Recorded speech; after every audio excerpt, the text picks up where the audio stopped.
ఆచార్య చాణక్యుడు చాణక్య నీతి గురించి ఎన్నో విషయాలు చెప్పాడు. జీవితంలో తెలివిగా విజయం సాధించాలంటే కొన్ని లక్షణాలు ఉంటాయని పేర్కొన్నాడు. చాణక్య నీతి. చాణక్యుడు భారతదేశంలోని ప్రసిద్ధ పండితుడు, గొప్ప దౌత్యవేత్తగా పేరుగాంచాడు. చాణక్యుడు తన జీవితంలో ఎదుర్కొన్న సవాళ్లు, అనుభవాల సమాహారమే చాణక్య నీతి. మనిషి తన జీవితంలో పాటించాల్సిన అంశాలు, సూత్రాలను అందులో పేర్కొన్నాడు. చాణక్య నీతిలో మీరు సంతోషకరమైన, విజయవంతమైన జీవితాన్ని గడపడం గురించి ముఖ్యమైన సమాచారాన్ని చూడవచ్చు. చాణక్యుడికి రాజకీయాలు, దౌత్యం గురించి మంచి అవగాహన ఉంది. ఇది కాకుండా అనేక ఇతర రంగాలలో ఆయనకు లోతైన జ్ఞానం ఉంది. చాణక్యుడు ఆర్థిక శాస్త్రంలో నిపుణుడు. అందుకే అతడిని కౌటిల్య అని కూడా అంటారు. ఎవరైనా తన జీవితంలో చాణక్యుడి సలహాలను పాటిస్తే సంతోషంగా, విజయవంతమైన జీవితాన్ని గడపవచ్చు. మనిషి కలిగి ఉండవలసిన కొన్ని లక్షణాల గురించి చాణక్యుడు చెప్పాడు.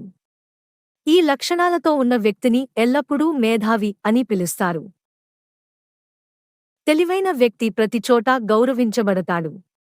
సమాజం వారి మాటలు వింటుంది, అనుసరిస్తుంది. చాణక్య నీతి ప్రకారం ఒక వ్యక్తిని మేధావిగా మార్చే లక్షణాలు ఏంటో చూద్దాం. భావోద్వేగాలను అదుపులో ఉంచుకోవాలి. జీవితంలో కష్ట సమయాల్లో కూడా భావోద్వేగాలను అదుపులో ఉంచుకునే వ్యక్తిని సమాజం మేధావిగా పిలుస్తుందని చాణక్యుడు చెప్పాడు. ఎందుకంటే తొందరపాటు నిర్ణయాలు మిమ్మల్ని క్లిష్టమైన సమయాల్లో ఇబ్బందుల్లోకి నెట్టేస్తాయి. సంక్షోభం తలెత్తినప్పుడు మీ అధికారాలను దుర్వినియోగం చేయవద్దు. ప్రశాంతంగా ఉండాలి. మిమ్మల్ని మీరు ప్రశాంతంగా ఉంచుకోవడానికి, ఇబ్బందులను నివారించడానికి ప్రయత్నించండి. సంక్షోభాలు వచ్చినప్పుడు సంకోచించకండి. మీ స్వంత బలాలు, బలహీనతలను అన్వేషించండి. మీ సంక్షోభాలను అధిగమించాలి. తప్పులకు దూరంగా ఉండాలి.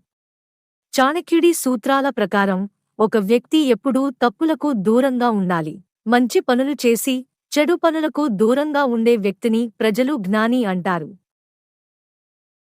ఒక వ్యక్తి ఎప్పుడూ తప్పులు, వివాదాలకు దూరంగా ఉండాలి. తన తెలివితేటలను ఎలా ఉపయోగించాలో తెలిసినవాడిని, వివాదాలకు దూరంగా ఉండేవాడిని జ్ఞాని అని అంటారు అని చాణక్య నీతి చెబుతుంది.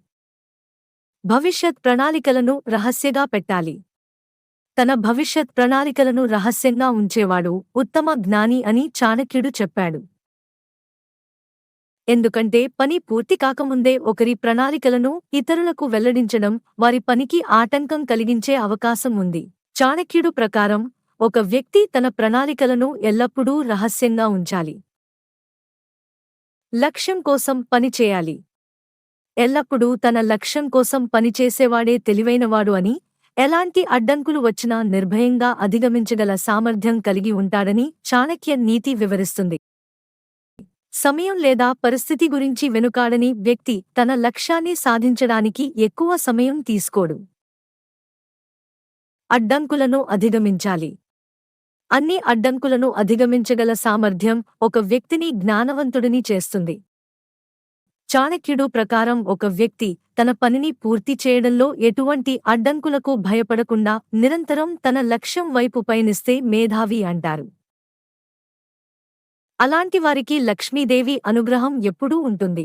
పైన చెప్పిన లక్షణాలు ఉన్నవారు జీవితంలో ఖచ్చితంగా విజయం సాధిస్తారు. తెలివిగా ముందుకు వెళ్తారు.